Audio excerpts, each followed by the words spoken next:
Assalamualaikum warahmatullahi wabarakatuh. Saya Afatul Mufidah, NIM 19032 11000107. Di sini saya akan membahas tentang pemetaan struktur pasar output dan pasar input.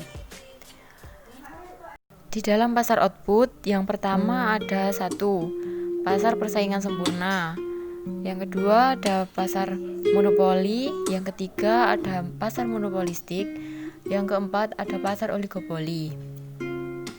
Sedangkan yang di pasar input ada pasar input monopoli dan pasar input persaingan sempurna. Di dalam pasar output persaingan sempurna terdapat karakteristik, yaitu yang pertama, jumlah pembeli dan penjual banyak. Yang kedua, barang dan jasa yang diperjualbelikan bersifat homogen. Homogen yaitu identik, bisa sama persis. Dan yang ketiga, karakteristiknya yaitu perseorangan tidak mampu mempengaruhi pasar.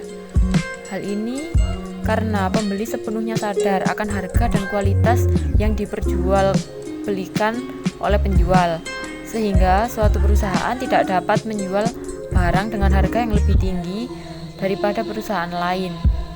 Setiap penjual memiliki informasi yang lengkap tentang harga yang dikenakan oleh penjual lain, sehingga mereka tidak dapat menaikkan harga meskipun sedikit daripada harga pasar yang sedang berlangsung.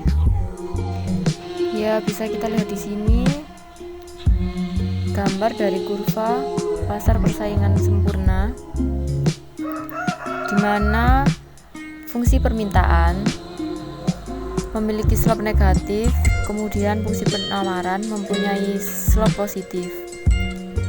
Jadi di sini terdapat pertemuan antara penjual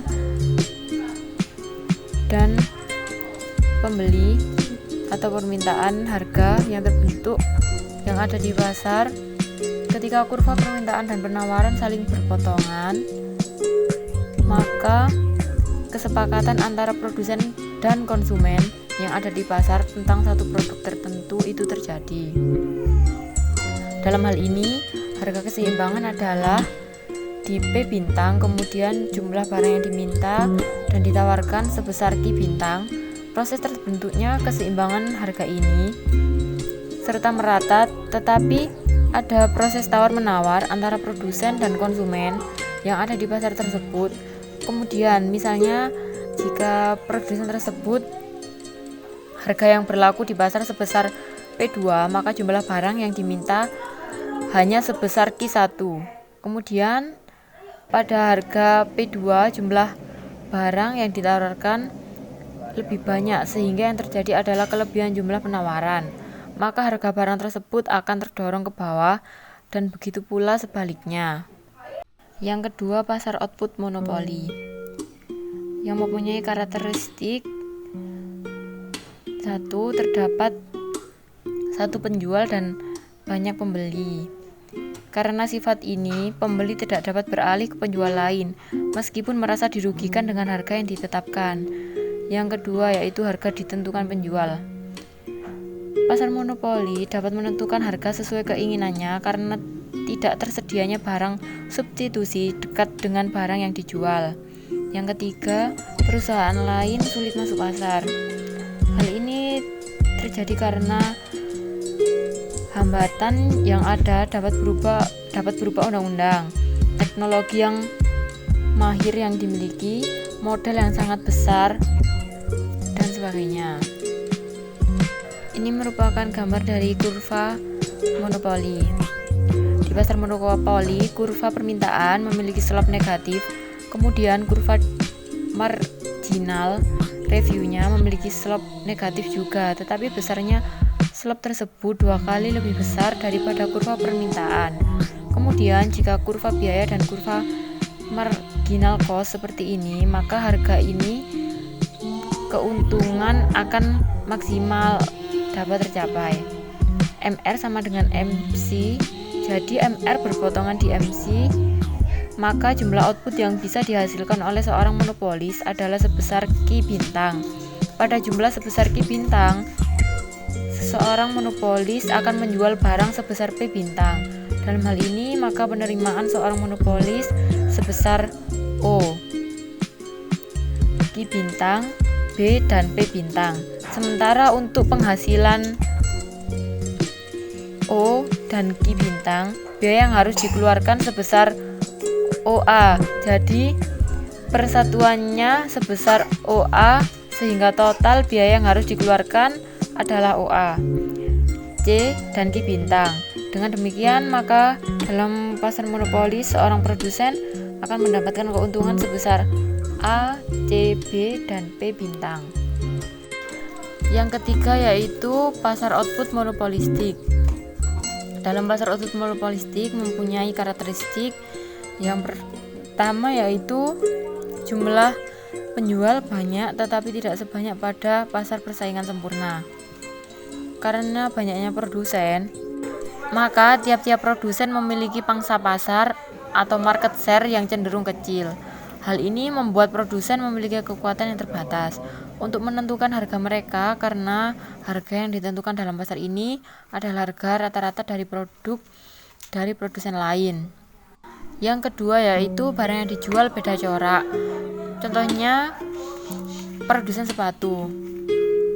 Mereka sama-sama menjual sepatu tapi mempunyai corak yang berbeda-beda. Contohnya seperti Adidas, Nike, Puma, dan Fila. Yang ketiga, penjual harus aktif promosi. Karena tadi di sini barang yang dijual sama-sama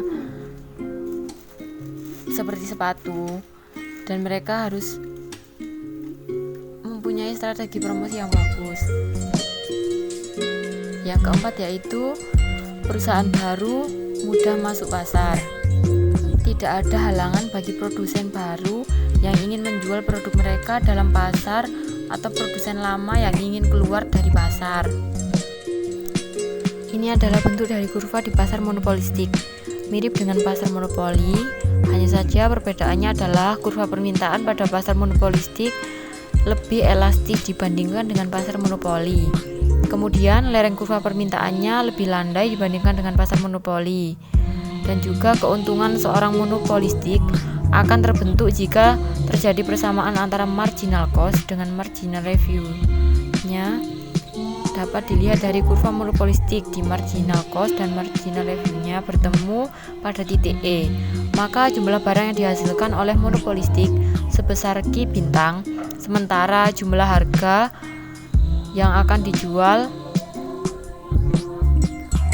dari Q bintang ke kurva permintaan harga yang akan dijual oleh produsen P bintang. Sementara seorang monopolistik akan menghasilkan produk Q bintang dengan biaya sebesar OC per satuannya, sehingga jika total biaya yang dikeluarkan oleh seorang monopolistik sebesar O, Q bintang, B, dan C, sehingga keuntungan yang didapatkan oleh seorang monopolistik adalah C, P bintang, A, dan B.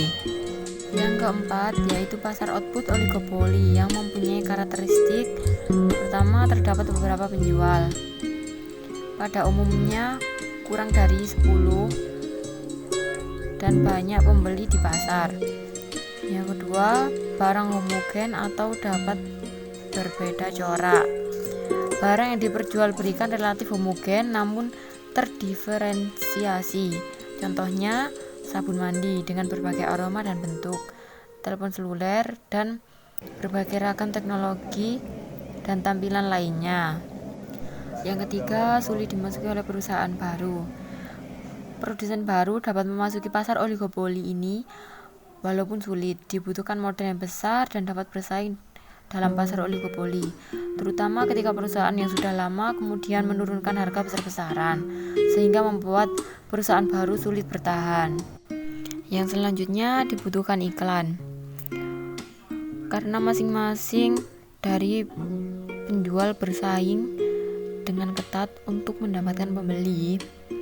Di sini dilakukan promosi besar-besaran serta perang harga.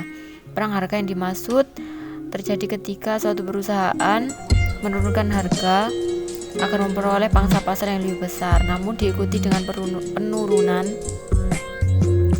harga oleh produsen lain, sehingga Pada akhirnya, pangsa pasar yang diperoleh pada masing-masing perusahaan adalah tetap, namun dengan harga jual yang lebih rendah.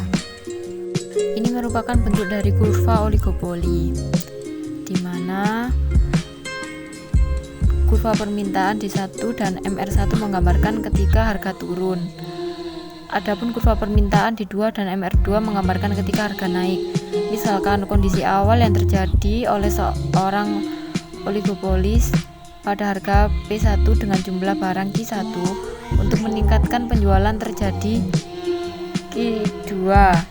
Ia menurunkan harga menjadi P2 dengan asumsi para peserta tidak ikut menurunkan harga. Kenyataannya, para pesaing juga menurunkan harga sehingga penjualan hanya mencapai Q2. Malah, jika perusahaan naik peringkat menjadi P3, tidak ikut menaikkan harga sehingga semakin berkurang menjadi Q3. Baiklah, sekarang kita lanjut ke pasar input. Kita akan membahas karakteristik dari pasar input. Yang pertama, berwujud kegiatan, tidak berwujud fisik.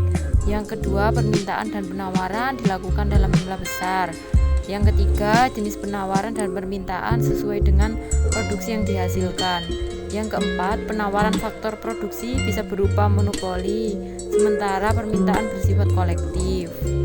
Yang termasuk ke dalam pasar input yaitu yang pertama, pasar input monopoli. Dan inilah kurva dari pasar input monopoli. Yang kedua yaitu pasar input persaingan sempurna. Dan inilah kurva dari pasar input persaingan sempurna. Baiklah, sekian yang dapat saya sampaikan. Kurang lebihnya mohon maaf. Terima kasih dan wassalamualaikum warahmatullahi wabarakatuh.